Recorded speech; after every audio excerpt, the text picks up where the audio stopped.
Everyone, welcome to NCERT easy explanation. आज के इस वीडियो में हम डिस्कस करेंगे बायोडाइवर्सिटी का कंजर्वेशन किस तरह से किया जा सकता है। ये हमारी पार्ट सेकेंड वीडियो है from the chapter biodiversity and it's conservation. इससे पहले हम लोगों ने बायोडाइवर्सिटी देखा, उसका कंपोनेंट्स कौन कौन से हैं, उसका लॉस का क्या वजह है, हर चीज़ हम लोग ऑलरेडी देख चुके हैं। अभी हम लोग देखेंगे कि बायोडाइवर्सिटी को हम लोग किस तरह से कंजर्व कर सकते हैं। तो बच्चों, जो बायोडाइवर्सिटी है उसको कंजर्व, सबसे पहले तो सवाल ये उठता है कि उसको कंजर्व करने की ज़रूरत क्यों है। Why should be conserve biodiversity.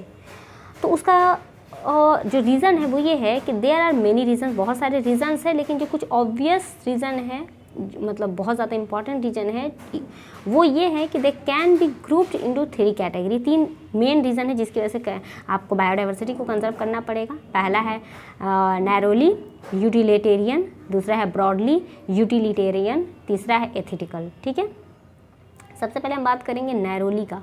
इसमें क्या होता है ना कि बायोडाइवर्सिटी को जो कंजर्विंग बायोडाइवर्सिटी आर ऑब्वियस, क्योंकि जो ह्यूमन है वो डिराइव करता है countless direct economic benefit from natural food.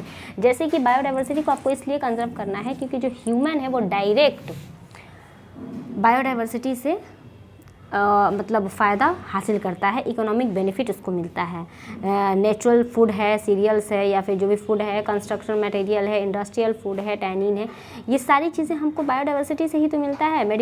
बहुत ज़्यादा मेडिसिनल इंपॉर्टेंस है इसका। लगभग 25% जो ड्रग है वो करेंटली अभी भी जो मार्केट में मिलती है वो क्या है, वो प्लांट से ही तो आती हैं। 25,000 स्पीसीज़ जो प्लांट का है वो ट्रेडिशनल मेडिसिन के रूप में अभी भी यूज़ होता है वर्ल्ड में। कोई नहीं जानता है कि हाउ मेनी ट्रेडिशनली या फिर मतलब मेडिसिन के तौर पे यूज़ होने वाले कितने प्लांट अभी भी ट्रॉपिकल रेन फॉरेस्ट में हैं, जिसको अभी तक हम लोग नहीं पहचान पाए हैं। वेटिंग, जो कि अभी भी मतलब वेट कर रहे हैं अपने एक्सप्लोर होने के लिए, नहीं जानते हैं। जैसे जैसे with increasing resources bio prospecting यानी कि exploring molecular genetic and species level पे जैसे जैसे हम लोग देख रहे हैं, हमको इस चीज़ का अंदाज़ा होते जा रहा है। तो इसलिए सबसे पहले नैरोली का मतलब हुआ कि डायरेक्ट हमको बायोडाइवर्सिटी से बहुत सारे फ़ायदे हैं, तो इसलिए हमको उसको कंजर्व करना पड़ेगा।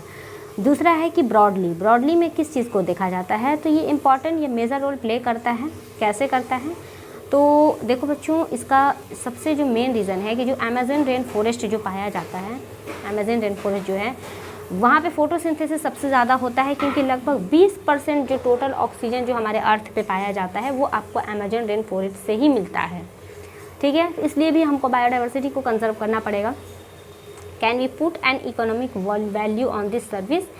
इसके अलावा जैसे जो भी बीज है, बिम्बल्स है, बर्ड्स है, बैट्स हैं, ये सारी चीज़ें पॉलिनेशन में इम्पॉर्टेंट रोल अदा करता है। पॉलिनेशन अगर नहीं होगा तो फिर प्लांट जो है वहाँ पर रिप्रोडक्शन में प्रॉब्लम आएगा। तो without which plant can not give fruit and seeds. अगर पॉलिनेशन नहीं होगा तो फ्रूट एंड सीड्स नहीं मिलेंगे।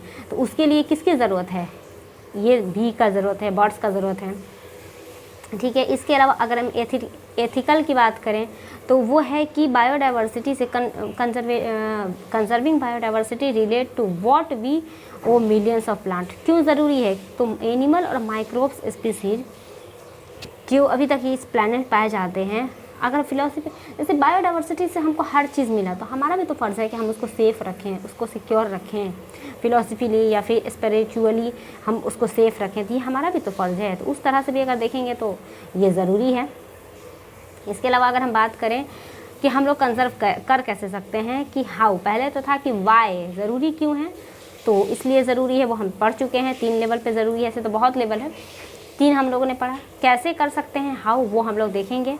तो आप 2 तरह से कर सकते हैं, या तो इन सीटू कीजिए, नहीं तो फिर आउट सीटू कीजिए। ठीक है, इन सीटू में क्या होता है कि देखो, सबसे पहले तो when we conserve and protect whole ecosystem, जब हम पूरे के पूरे इकोसिस्टम को बचाएंगे तो जो बायोडाइवर्सिटी है वो अपने आप प्रोटेक्ट हो जाएगी। वी सेव एंटायर फॉरेस्ट, अगर हम पूरे एंटायर फॉरेस्ट को सेव कर देंगे तो ऑफकोर्स टाइगर ऑफकोर्स वो खुद से मतलब बच जाएगा। This approach is called in situ conservation. लेकिन अगर सिचुएशन उल्टा हो जाए इसका, ठीक है, जैसे कि very high risk of extinction हो जाए, ठीक है, तो उसको हम लोग एक्स सीटू कंजर्वेशन बोलेंगे। मतलब ये हुआ कि आप उसको वहाँ से हटा के कहीं पे कंजर्व कीजिए। जैसे एग्जांपल के तौर पे अगर आप जंगल में ही वैसा जंगल को आप मत काटिए, तो जंगल में रहने वाले जितने भी जीव जंतु वो अपने आप प्रोटेक्टेड रहेंगे, तो जो बायोडाइवर्सिटी है वो कंजर्व रहेगा। तो इस तरह के डाइवर्सिटी कंजर्वेशन को हम लोग बोलते हैं इन सीटू। तो इसमें होता क्या है वो मैंने बता दिया कि बहुत सारे नेटिव जो मतलब अभी भी स्पीसीज़ हैं वो इसमें होता है। ऑन ग्लोबल बेसिस ये जो प्रॉब्लम है वो बहुत ज़्यादा, एक वर्ड है that is biodiversity hot spot. ये क्या है? ये एक ऐसा एरिया है जहाँ पे very high level of species richness बहुत ज़्यादा पाया जाता है और हाई डिग्री ऑफ एंडेमिज्म पाया जाता है।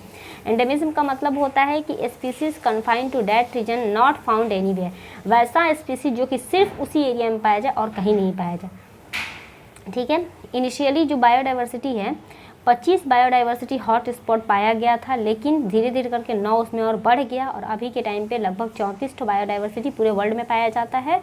उसमें से जो 3 बायोडाइवर्सिटी वो आपके इंडिया में पाया जाता है, जिसमें वेस्टर्न घाट है, श्रीलंका है और इंडो बर्मा है एंड हिमालय है। ठीक है, western Ghat, Sri Lanka, Indo Burma and ये हिमालय, ठीक है, जो कि इंडिया के अंदर पाया जाता है। लगभग 2% ऑफ द अर्थ एरिया जो है वो बायोडाइवर्सिटी हॉट स्पॉट से घिरा हुआ है।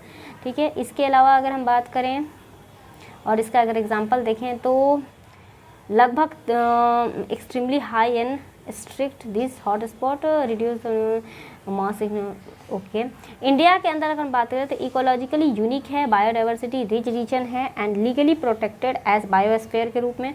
जैसे इन सिटू कंजर्वेशन में आता है biosphere reserve, national park, sanctuary. India में लगभग 14 बायोस्फीयर हैं, 90 नेशनल पार्क है और 448 वाइल्ड लाइफ सेंचुरी है, सैंक्चुरीज है। और India has also a history of religious and, India जो है वहाँ पे रिलीजियस एंड कल्चरल ट्रेडिशन ज़्यादा चलता है, जिसकी वजह से भी मतलब पेड़ पौधे को प्रोटेक्ट किया जाता है।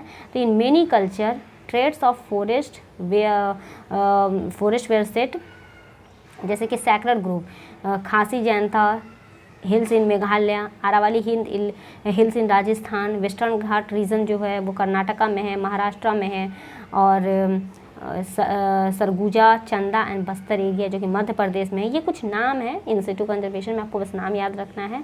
मेघालय सैक्रेड ग्रुप के ही अंदर ये भी आता है। इसके अलावा एक्स सिटू अगर कंजर्वेशन की बात करें तो इसमें बोटेनिकल गार्डन, जूलॉजिकल पार्क, ये सारी चीज़ें आएंगी। जूलॉजिकल पार्क या botanical garden, wild life safari park, ये सारी इसमें आता है। देयर आर मेनी एंड, बहुत सारे एनिमल हैं जो कि एक्सटिंक्ट कर चुके हैं। जूलॉजिकल पार्क में अगर आप उसको रखिएगा तो सेफ़ रहेंगे, एक सिटू का अच्छे से आप ख्याल रखिए। ठीक है, इसके अलावा अगर हम बात करें तो बायोडाइवर्सिटी नोज नो मतलब बायोडाइवर्सिटी जो है ना वो किसी भी पॉलिटिक्स से जुड़ा हुआ नहीं है, उसको कंजर्व करना हम सबकी जिम्मेदारी है। तो इसकी जो कंजर्वेशन है कलेक्टिवली रिस्पॉन्सिबल है फॉर ऑल, मतलब जितने भी लोग हैं सबकी। एक है अर्थ समिट प्रोग्राम जो कि हेल्ड हुआ था रियो डी जेनेरियो ने 1992 में करवाया था, जिसमें जितने भी ऑल नेशंस ने पार्टिसिपेट्स किया था। और इसके अलावा ये तो अर्थ समिट था, एक वर्ल्ड समिट प्रोग्राम मतलब 2002 में जोहान्सबर्ग ने करवाया था, जो कि साउथ अफ्रीका में। लगभग 190 कंट्री इसके अंदर आए हुए थे। तो this is all about biodiversity. Video अच्छी लगे तो लाइक, शेयर एंड सब्सक्राइब।